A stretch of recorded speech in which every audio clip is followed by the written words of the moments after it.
So, for those of you who don't know me very well just yet, I like to mess with army lists. If I'm waiting for something and I have 5-10 minutes spare, I'll quite often just pull out my phone and mess with army lists in the Warhammer app or one of the other apps that I have on my phone. And while painting the other day, painting some small INEPTUS Mechanicless miniatures, I thought, what if someone new wanted to play this army and wanted to not have to deal with the fiddly little bits that snap up all the time, looking at you, tech priest from the new server to kill team that came with a broken off spike? So I came up with this monstrosity of a brew. Before I get into the list, please remember to do all the YouTube pleasantries, like, comment, subscribe. We're now presenting INEPTUS Mechanicless. Shout out to Paul is bad at stuff for the name for this one. Oh, and do go check out Paul's channel. He has a much larger penchant for editing than I do, and it makes some really high quality content. Let's start with some allied units, because obviously if we include more allied units, we have to paint less admech. Per the Imperial Agents allying in rules, you're allowed to take 2 characters, 2 retinue units, and 1 requisition unit. So to fill in our requisition unit slot, I put in 1 Sisters of Battle squad for 115 points. This unit will be split in 2 and be put into 2 immolators. And then for our retinue units, we have 2 10-man units of Deathwatch Kill Team veterans, totaling 400 points. These will each be placed inside an Imperial Rhino, the Inquisition one that you can take as an ally. And then for our characters, we have Inquisitor Kotiaz, the thick-ass boy, and Inquisitor Draxus. There's a reason for this we'll get to in a second.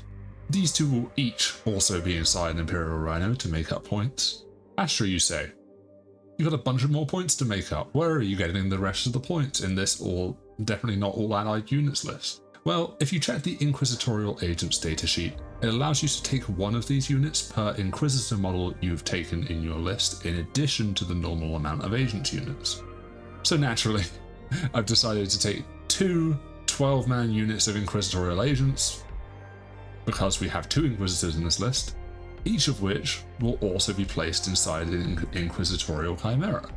So in case you haven't caught onto the gimmick here, vehicles with the dedicated transport keyword don't count towards your Imperial Agents allied unit restrictions. This means that theoretically, so long as you have things to fill the transports, you could run 6 immolators, 6 chimeras, and 6 rhinos, but we are somewhat limited by the number of units we can put in them. And lastly, but certainly not least, we have about 385 points remaining in this list. So let's throw Canis Rex in there, who's now around 380 points. So to recap, the army list is Canis Rex, 2 10-man Deathwatch Kill Team squads, 1, 2, 3, 4 Imperial Rhinos, 1 Inquisitor Kotiaz, 1 Inquisitor Draxus, 2 12-man Inquisitorial Agent squads, 2 Inquisitorial Chimeras, 2 Sisters of Battle Immolators, and 1 Sisters of Battle squad. This list totals a nice round total of 1,995 points. Clearly, this, as an AdMech army, this is a much easier prospect to get painted. It's all slightly larger dudes, there's not as many details. But what detachment are we playing this list in? Well, naturally, given this is an AdMech list, I chose to use their index detachment, Rad Zone Cohort. What's the reason for this? Well, the detachment rule of Rad Zone Cohort does mortal wounds to enemies in your opponent's deployment zone. This means with this all allies list, your opponent will be taking damage from your detachment rule, even though your units won't benefit from the detachment rule. So this was a silly thought experiment. Let me know what you guys think of this really, really stupid army list. And if someone happens to own all of this, give it a try and let me know if it actually functions on the table. But otherwise, let me know down below if you guys have any silly list ideas you want to try in future.